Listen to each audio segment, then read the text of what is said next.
Welcome friends. In this tutorial, I want to show you how you can use a free software online to transcribe your audio or video file to text and also take it to an AI tool to represent it in a presentable format. So first, you need to use your WhatsApp recording tool to record the audio. It could be an interview or just record it with your phone recorder.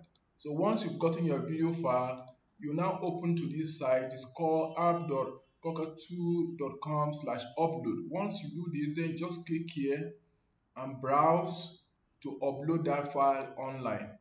So the process will start. So the upload process will start, and once it's completed, you'll be taken to an environment similar to this.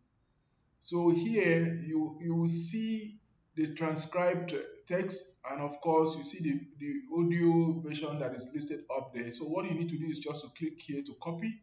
So once you click to copy, you take it to ChatGPT and paste it like I've done here. Once you paste and click OK, ChatGPT may come up with something like this, trying to tell you information about what you pasted there. So if this is not the format that you want, you can now tell it to represent the text document in the printable format. Once you do that, then everything will be arranged in the format that you're seeing here. So this makes it easier to read and of course to present for further documentation. Thank you for listening.